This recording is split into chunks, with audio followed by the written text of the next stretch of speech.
미슐랭급 이슈를 품격 있게 전해드립니다. 더 라이브 화요미식회에 오신 여러분을 환영합니다. 이라샤이마세! 어서 오십시오.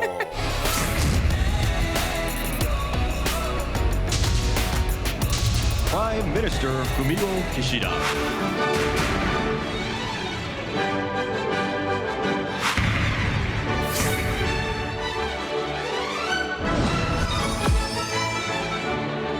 제가 오늘 128년의 역사를 자랑하는 일본 도쿄의 경양식집 메뉴를 가져왔었는데 오, 실물이네요. 야, 이거 보이십니까? 이거. 오므라이스 아니에요? 야, 오므라이스. 이게 네. 1895년에 창업한 렌가테이. 야, 여기에서 오므라이스하고 돈가스가 시작이 됐다고 합니다. 정말 유명한 이 식당에 아주 큰 예약이 잡혔다고 소문이 자자하던데 어떤 예약이 잡힌 겁니까? 내일 모레 예약자 명단이 윤석열 대통령 그리고 기시다 후미오 일본 총리. 예, 윤석열 대통령이 내일 모레 1박 2일 일정으로 일본을 방문합니다. 한일 정상회담 회담을 마치고 당일날 두 차례 만찬을 해요. 아, 두 차례나? 예, 예. 네. 1차는 긴자에 있는 스키야키 요리. 아, 일본, 식사. 예, 식사. 아, 일차 예, 일본식 식사. 그리고 네. 2차는 방금 여기 소개시켜드렸던 128년 된 경양식집 오므라이스를 먹을 거라고 합니다.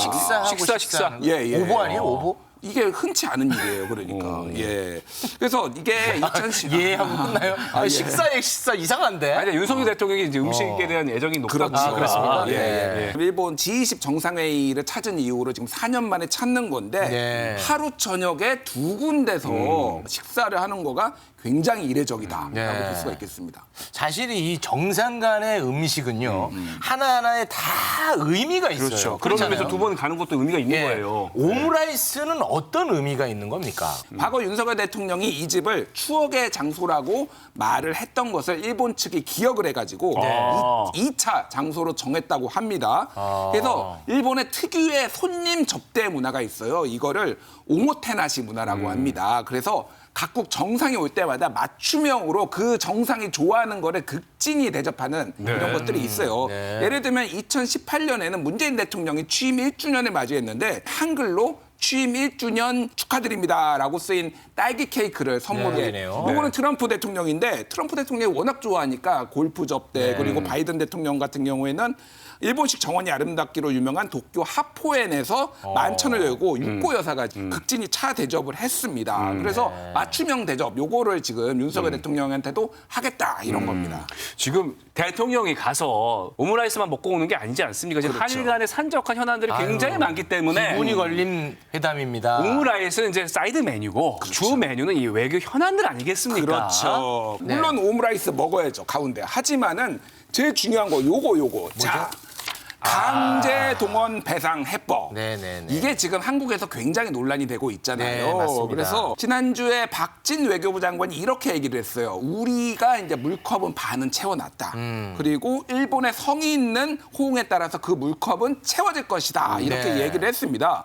그러니까 한일 정상이 만나서 이때 채워야죠. 반 언제 채워야죠. 그렇죠. 일본이 특히 일본이 마저 반 채워야 맞습니다. 되잖아요. 그런데 문제는 일본이 어떤 성의 있는 조치나 해법을 내놓지가 굉장히 불투명한 상황이에요. 사과 한마디 없어. 그리고 과거의 역사의식만 계승한다. 요 정도만 얘기를 했는데 이마저도 진정성이 하나도 없었다. 이런 얘기들이 나오고 있는데 바로 그 장면 보고 오시죠. これらはいずれも強制労働に関する条約上の強制労働には該当しないものと考えておりまして、これらを強制労働と表現することは適切ではないと考えております。これは日韓請求権協定により完全かつ最終的に解決済みである。 네, 셰프님. 예. 이거는 진짜 컴플레인 안 걸 수가 없는 게 말이죠.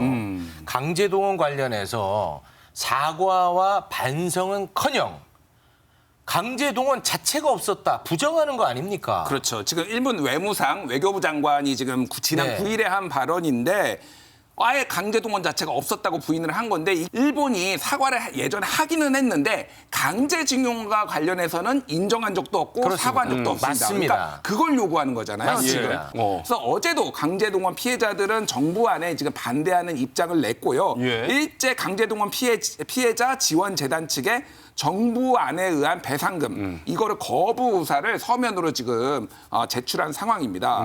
일본의 새로운 사과와 배상 해라 이렇게 또 윤석열 대통령이 요구할 것 같지는 않아요. 지금까지 예. 태도로 봤을 때.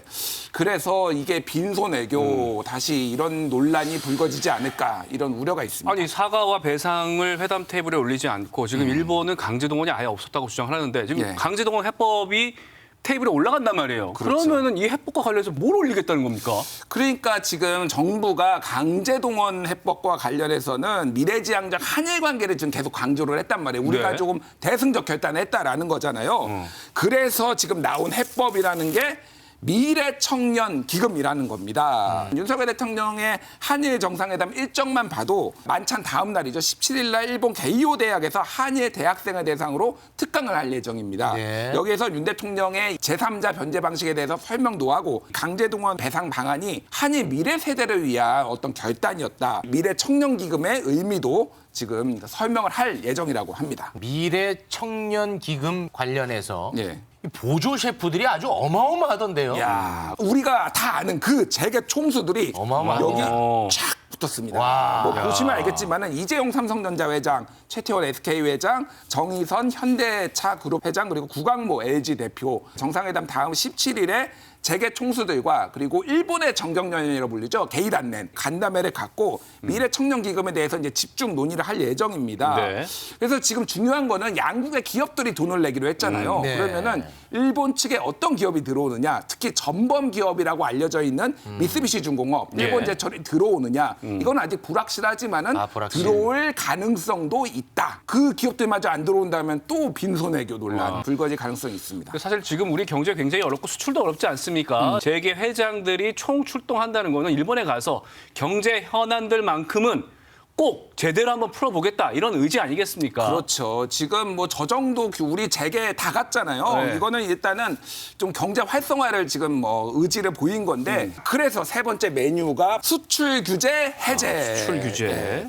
그러니까 이게 2019년에 한국의 대법원이 이제 강제징용 판결 그래서 개인 청구권은 살아있다 이렇게 판결을 했는데 일본이 갑자기 이거를 보복성으로 이제 수출 규제를 했잖아요. 그래서 소부장, 그 반도체 들어가는 네. 소부장 이런 것들을 규제를 했습니다. 근데 지금 우리나라는 먼저 WTO 풀겠다고 해버린 거예요.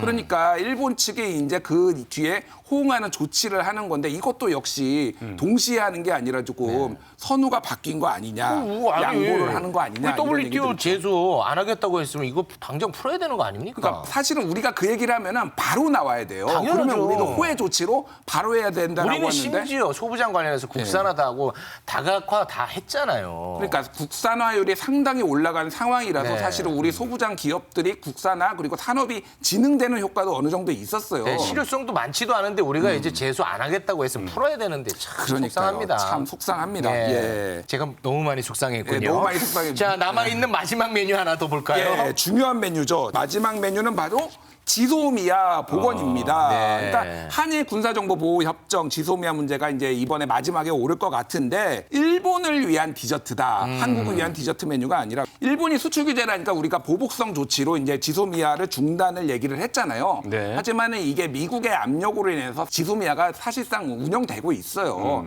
근데 이거를 이제 공식화해가지고 예. 이제 완전히 이제 정상화한다라는 겁니다.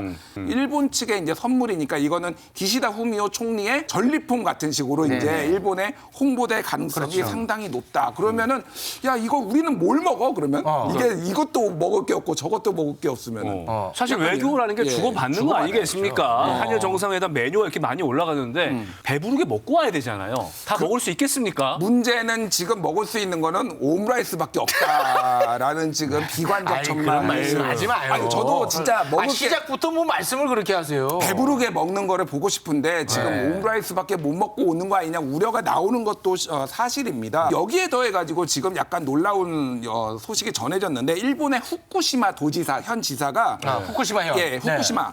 후쿠시마산 수입물을 한국이 규제하고 있는데 이거를 기시다 총리가 좀 가서 풀어달라 윤석열 대통령 만나서라고 하니까 기시다 총리가 알았다. 라고 긍정적인 입장을 표했다라는 거예요. 그러면은 일본이 올리는 메뉴에 자 후쿠시마산 한국 수입해 주십시오. 이게 또 올라올 가능성이 있어요.